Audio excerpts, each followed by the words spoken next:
là, je récupère des pneus de vélo, on va les découper, on va en faire des ceintures en pneus de vélo usés, comme ça.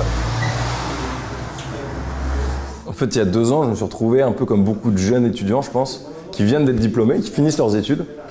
Et qu'est-ce que je fais maintenant? Est-ce que je prends un boulot plutôt classique, on m'a proposé des choses qui étaient assez alléchantes, ou est-ce que concrètement, enfin, je me suis posé cette question, quel monde je veux pour demain et comment moi j'y contribue à mon échelle? Et la vie est belle, c'est le fruit de ça. C'est de me dire, ok, j'ai envie de faire un métier qui soit aligné avec mes valeurs, avec ce que j'aime faire. J'aime créer des produits, mais j'ai envie aussi d'avoir un impact positif sur la planète, d'apporter une solution. Le pneu de vélo qui est brûlé par millions, bah, qu'est-ce qu'on peut faire? On peut en faire des ceintures, vu qu'on est des millions à emporter. Et donc c'est un peu le fruit de tout ça. Être acteur d'un monde meilleur. On va où? On va faire quoi? On va dans l'atelier et on va voir comment on transforme les pneus en ceintures.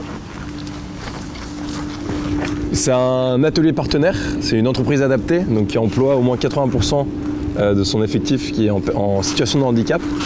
Et donc c'est eux qui confectionnent, c'est leurs salariés qui confectionnent nos ceintures. D'accord. Avant les ceintures, tu les faisais où? Et avant les ceintures, je les faisais dans ma colocation étudiante, juste à côté de l'atelier, on était à Lille. C'était il y a 2 ans. Voilà. Donc ouais, c'est l'histoire, t'étais tout seul quoi au début. Et au début, j'étais tout seul, ouais, tout seul dans mon délire. Tout est fait à la main. Moi, je me suis formé avec des artisans cuir.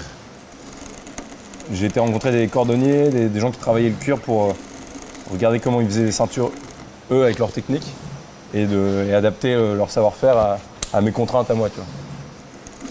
C'est un truc qui me manquait aussi dans mon boulot, c'est ne pas tout le temps être derrière un ordi, quoi, faire des choses de ses mains, voir les choses évoluer, confectionner un produit, ça me fait kiffer. Donc là, c'est la première étape, ouais, d'avoir une bande, d'avoir découpé le pneu en bande pour pouvoir ensuite le laver et ensuite le monter en ceinture. Et une des premières étapes, c'était ma première expérience professionnelle. J'ai travaillé pour Decathlon, j'ai développé des produits de ski. Ça, c'était un métier qui me plaisait, mais je me rendais compte que ce métier, il n'était pas forcément positif. En tout cas, il n'avait pas un impact forcément très positif, à la fois sur la planète, à la fois sur les gens qui faisaient les produits. J'ai eu la chance de partir 3 mois voir les usines de production, d'être basé en Chine, et de me rendre compte un peu de ces réalités-là et du manque de bon sens là-dedans. Et puis le deuxième déclic qui m'a permis de me lancer, c'était la Colombie. Et moi, je vivais à Bogota pour la fin de mes études. Je faisais de l'animation dans un bidonville et là-bas, j'envoyais des tonnes des déchets. Et je voyais aussi beaucoup de gens qui avaient un quotidien assez triste au même endroit. Et je me suis dit, ok, alors pourquoi pas continuer à faire ce que j'aime faire des produits, mais avec plus de sens. On pourrait peut-être résoudre des grands problèmes de nos sociétés, de notre génération, qui sont la pollution et la quantité de déchets qu'on entasse d'année en année. Je voulais faire un produit qui soit utile au plus grand nombre, donc si possible mixte, hommes, femmes, tous les âges, et qui soit pas trop compliqué à faire. Je porte une ceinture tous les jours, et je me suis dit, et si on faisait des ceintures avec ce fameux déchet? C'est un peu la connexion des deux, quoi. Pouvoir être utile et avoir du style pour le plus grand nombre, et utiliser un déchet qui est en quantité et dont on ne sait que faire. Je suis persuadé que notre génération a les clés pour décoder mieux les choses.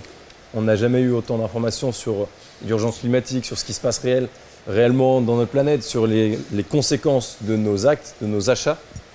On est aussi la dernière génération qui peut agir pour essayer de faire changer les choses avant que ce soit vraiment, vraiment trop tard. Alors, allons-y, soyons tous acteurs d'un monde meilleur à notre échelle. Ce serait dommage de ne pas essayer en tout cas, ça j'en suis sûr. Et je pense que c'est propre à notre génération. Ouais.